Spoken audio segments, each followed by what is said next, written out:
Welcome to Career and Leadership Real Talk, the no-nonsense guide for ambitious managers who want to have more impact and progress their career. I'm Pamela Langan, a job search coach and expert CV writer specialising in helping frustrated professionals land the jobs and pay rises they know they deserve. And I'm Jackie Jagger, a leadership and mindset coach specialising in helping newly promoted and new to role leaders to avoid the dickhead trap and lead with confidence. Between us, we've helped hundreds of leaders and managers to find new roles, take ownership of their careers, and handle the challenges that job searches and leadership responsibility inevitably bring. And now we're joining forces to share with you what we know has worked for our clients. Hello and welcome to this week's episode. Today, we've got another career clinic for you and two really juicy questions that we think that you'll definitely be able to relate to. So we're going to dive straight in with the first question. So the first one is, I've just been promoted and my new team is made up of two separate teams that have been merged. They seem to have been quite neglected in the past. So how can I approach this? Yeah, I love this question. And I have to say versions or iterations of this have come up numerous times for clients of mine. So I definitely feel like some of our listeners will have experienced this, or if you haven't already, then you might experience it at some point. So what I would say with this is there's often kind of three phases, if you like. So if you take over any team, not just a team that's been neglected, but I think it's particularly important in that situation. The first phase, I would always say, is about listening and understanding what's been going on for each of the individuals within that team. So as early as you can, I would always hold one-to-ones with each member of your team, each of your direct reports. And within that, I would just really focus on listening and have some standard questions that you will ask each of them. So some of the things that are really useful is to ask them a bit about their background, get to know what do they love, what are they really good at, what do they not love about how things have been working. So if the team has already merged and they're already supposed to be working as a team, but they're not, what is it that they want from you? What is it that they want from each other? What if they're feeling neglected? What's prompted that? Is it that their manager hasn't shown interest in them? Is it that their work hasn't seemed to have been valued, or they haven't had appreciation for the effort that they've put in or recognition for what they've contributed? What's prompting those feelings? So I would always start with that kind of one-to-one, getting a feel for who are they, what are they about, what do they want from each other, what do they want from you, what are their strengths and what are their kind of contributions that they can make, but also what are the things that have contributed to some of that negativity. So that's definitely where I would start. Then I would look at building trust. So thinking about what can you do early doors to show that you are going to be someone who is going to have their interests at heart, who is going to focus on the team, who is going to be someone who is going to build that team. And this can be really small things. And it's just about showing that you will keep to your word. It's things like clarity around roles and responsibilities. It's setting expectations, but it's also really simple things like actually sticking to the one-to-one times that you've put in the diary. It's showing that if you have said that you will do something by a certain date, that you do it by a certain date. It's really small things like that that show that you keep your word. And I am aware how simple this probably sounds when I'm saying it. And you're kind of like, well, of course I would. But when people are feeling neglected, it's often things like that. It's often that they felt that their manager isn't interested, doesn't care, will postpone or cancel one-to-ones at the drop of a hat, will turn up late to meetings because they're so busy. So some of those really simple things can just be incredibly powerful to just build that trust and respect and that feeling of, okay, this is someone that's a bit different here. This is someone that cares. And then I think when you've started to build that trust and respect individually with those people and you've understood them and their context, that's when you can start to formulate that plan for what's the team cohesion here? How do we create that sense of team? So I'm aware that's thrown loads of stuff out there in quick succession, but it's quite a complex process. But I think if you break it down into those phases, it helps to make it a little bit easier, a little bit more manageable, because they are quite simple one by one. Yeah, definitely. I think that's really good advice. And I always think as well, when I've taken over teams in the past, there's always those hidden gems that have been overlooked by previous managers. Maybe there's been a personality clash. Maybe they didn't have the confidence to articulate what they could actually bring or the additional experience that they've got. So they just end up put in a box, and that's where they end up getting demotivated and things like that, or feel like they're not heard. So I think that speaking to each member on an individual level is really effective, because sometimes when you get them all together as a team and you say like what's going on and what's been happening, you can almost create an element of negativity where everyone's having a little moan, and not everyone will share and be open, will they, in that team environment. So I think getting everyone together on an individual basis works really well, because then you can almost start building that trust with them straight away as well, can't you? Just by getting under the skin of what they want and also how they want to be managed as well. I think that's important. I think that's something that we forget a lot of the time to do as leaders and managers, like asking people simply, how do you like to be managed? Yeah. What can I do to get the best out of you? What is Yeah. it that you really appreciate from people that have managed you before? What have been the things that have driven you around the bend from previous leaders and managers that you've worked for? And if you ask those specific questions, you'll get just some really helpful insights into what is it that these people care about? What is it that's going to help you to build a relationship quickly? And what is it that's going to really push them away? And often, yeah, I think especially with hearing that word neglected, I think often it is that people haven't felt heard. I think exactly that phrase is perfect. People have felt like their efforts have gone unnoticed. They've felt like it doesn't matter how hard they work or what they contribute, it's never good enough. So if you've got that kind of flat, demotivated, demoralized feel, it's often surprisingly simple to start to turn it round. It doesn't have to be fireworks and putting a bomb under it and starting all over again. It's very often that people do just feel like they haven't been heard and they haven't felt noticed. And you're absolutely right about those hidden gems. There's always people who's have just kept the noses clean and kept their heads down and, like you say, maybe had personality clash, and they do a great job, steady as you like, deliver, and those people are so valuable, what they can bring to a team, and they're very often overlooked. And I think that's a really helpful thing to do, is to just draw that out. And when those people feel good, if they've not felt good before, it's, oh, like you just literally almost see them bloom in front of your eyes. It's amazing.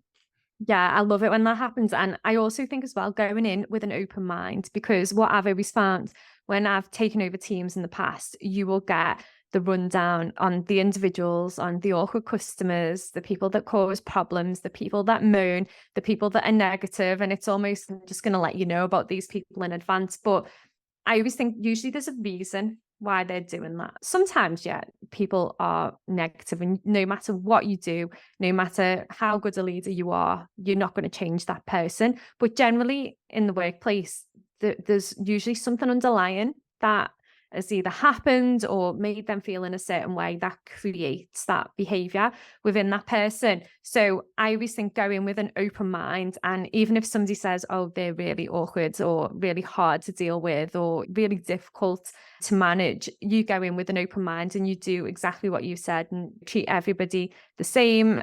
Have that open mind where you're like, okay, tell me about what's been going on for you. Tell me what works for you and all of that good stuff. Because again, sometimes those people, those awkward customers can actually be the hidden gems, the ones that have spotted something that I usually find that those people that are putting forward the negativity, they've spotted things. There's process improvements that they're like, we need to change this. And it's like, quieten down because we've not got the budget or whatever. So they're almost like beaten into submission and they just think, forget it, I'll just carry on. And then you start talking to them and they're like, the reason I've been demotivated or feeling down is X, Y, and Z. And you're like, oh, right, okay. I had exactly that situation with the team I took over. My boss sat me down, talked about let me give you the lowdown on all these members of your team, talk me through people.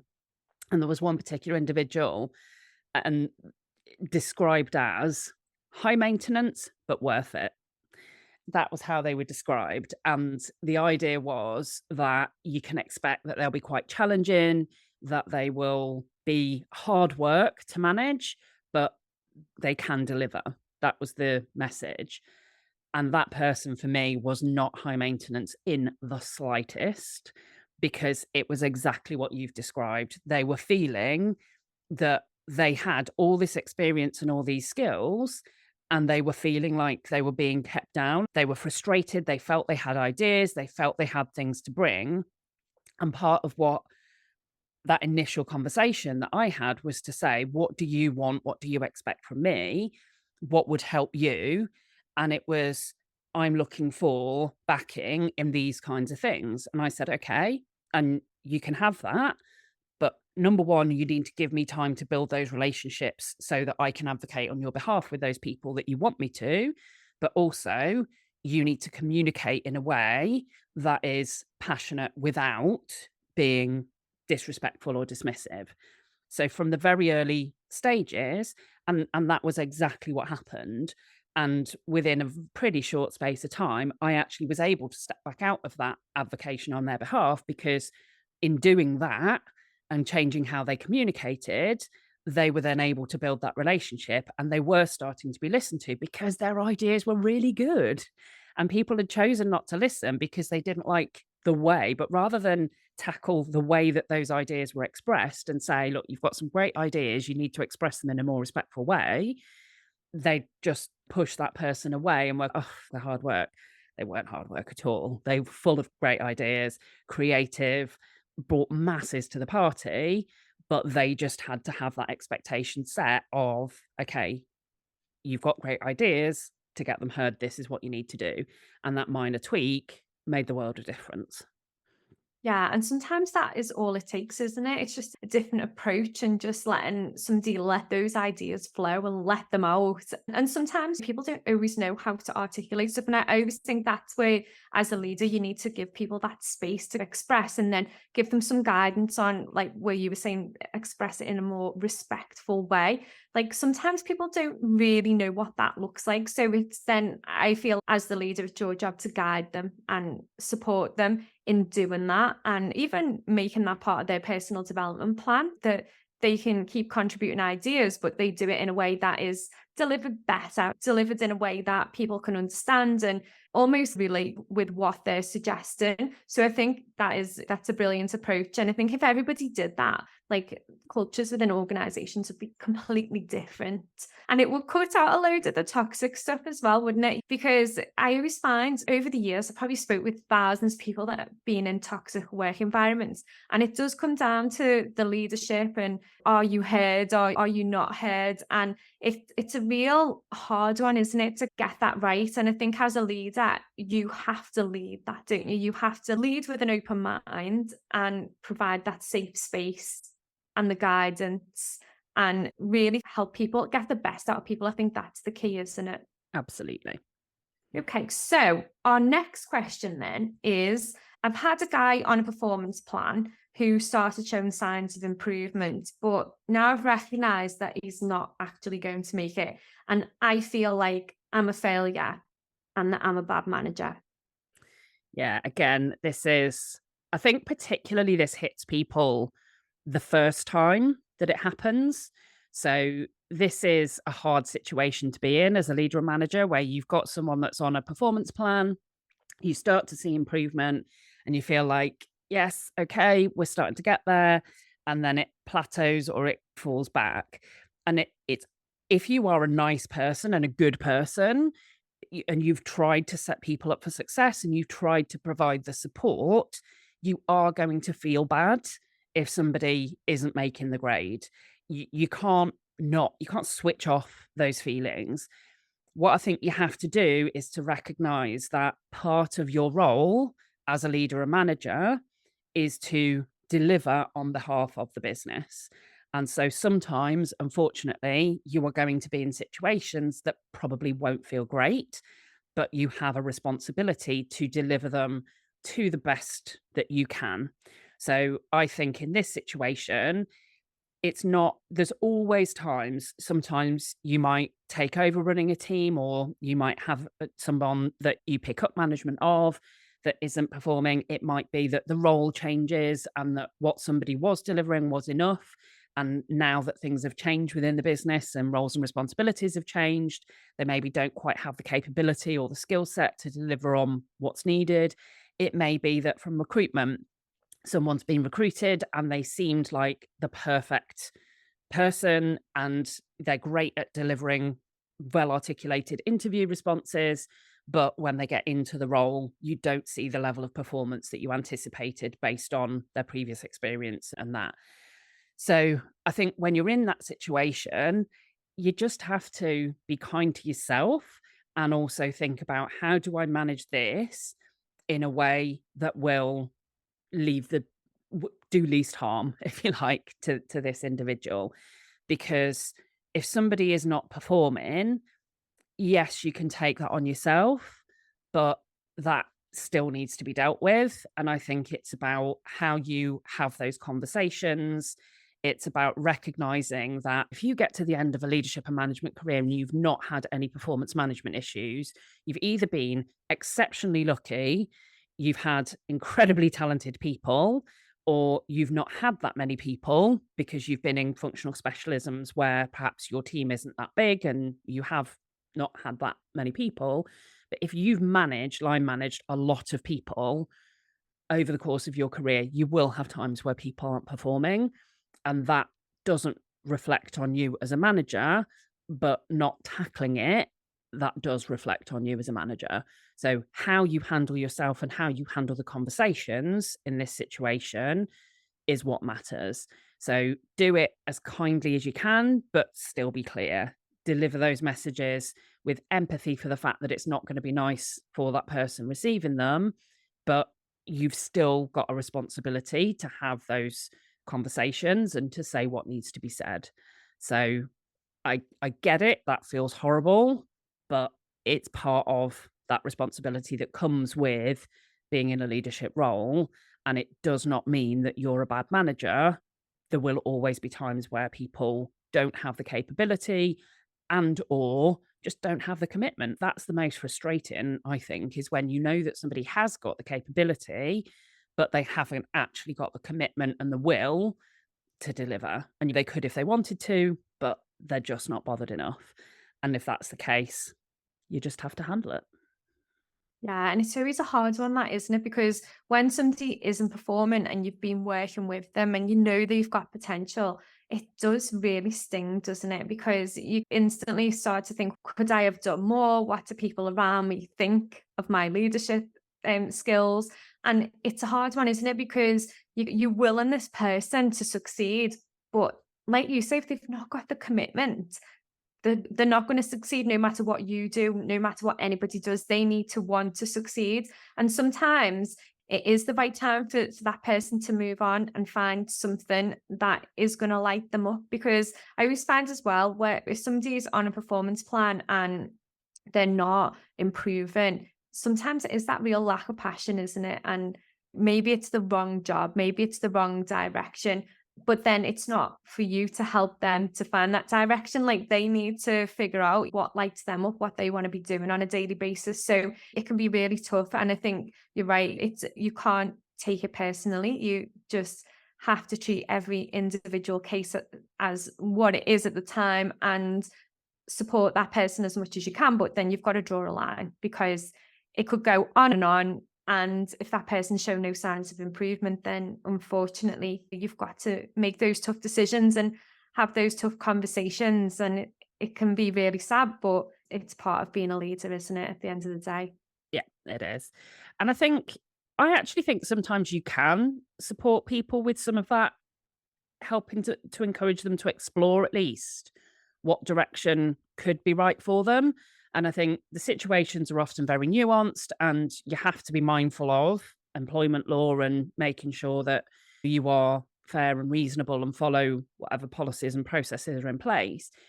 But also, I think sometimes you can do that in a way where sometimes there can be some honesty. And I know I've had that situation before where it was a horrible situation to be in. And I had someone that was on a performance plan.